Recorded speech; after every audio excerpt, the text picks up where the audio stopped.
ನೋಡಿ, ಸಿದ್ದರಾಮಯ್ಯನವರು ನಾನು ಇದ್ದೆ ಅವಾಗ, ಅವ್ರಿಗೆ ಜಾರ್ಜ್ ಅವರು ನಾವು ಎಲ್ಲ ಕೂಡ ಮಾತಾಡ್ತಾ ಇದ್ದೀವಿ, ಸರ್ ನಿಮಗೊಂದು ಸ್ವಲ್ಪ ರೆಸ್ಟ್ ಬೇಕು, ಭಾಳಷ್ಟು ಇದು ಆಗಿದೆ ಅಂಥೇಳಿ ಜಾರ್ಜ್ ಅವ್ರವ್ರನ್ನ ಸಹ ನಮ್ಮ ಇದಕ್ಕೆ ಬರ್ರಿ, ಅವ್ರ ಜಾರ್ಜ್ ಅವ್ರದ್ದು ಮನೆ ಇದೆ, ಅವ್ರ ಮನೆ ಇದೆ ಅಲ್ಲಿ ಸಹ, ಅಲ್ಲಿ ಫಾರ್ಮ್ ಹೌಸ್ ಇದು ಅದಕ್ಕೆ ಜಾರ್ಜ್ ಅವ್ರಿಗೆ ಮೂರು ಥರ ಅವರ ವಂಶಾಸ್ತ್ರದ ಒಂದು ಇದು ಇದೆ, ಬರ್ರಿ ಒಂದು 2-3 ದಿವಸ ರೆಸ್ಟ್ ತಗೋರಿ ಅಂತ ನನ್ನ ಮುಂದೆನೇ ಆಗಿದ್ದು.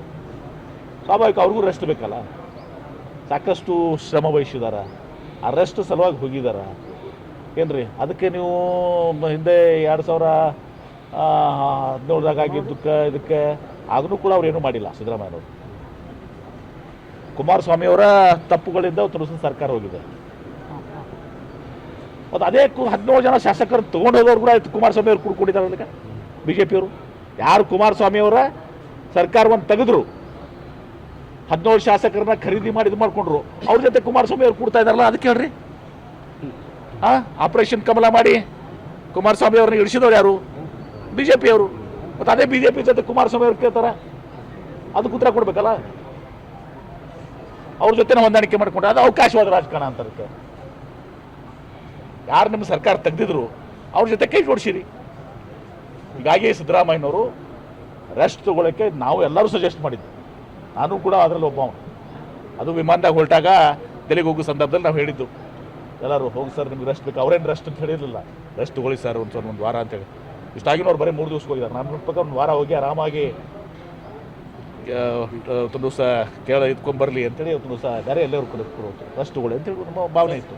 ಸರ್, ಇನ್ನೊಂದು RSS ಡೇಂಜರು ಮಣ್ಣು ಹೋಗ್ತಾರೆ ಅಂತೇಳಿ ಪ್ರಿಯಾಂಕಾ ಖರ್ಗೆ ಎಚ್ಚರಿಕೆಯನ್ನು ಕೊಡ್ತಾ ಇದ್ರು. ಏನ್ರಿ ಮಣ್ಣಲ್ಲಿ ಮಣ್ಣು ಹಾಕ್ತಾರೆ, ಕೆದಕಿದ್ರೆ ಅಂತ RSS ಕೆದಕಿದ್ರೆ ಮಣ್ಣಾಗಿ ಹೋಗ್ತೀರಿ ಅಂತ ಯಾರು?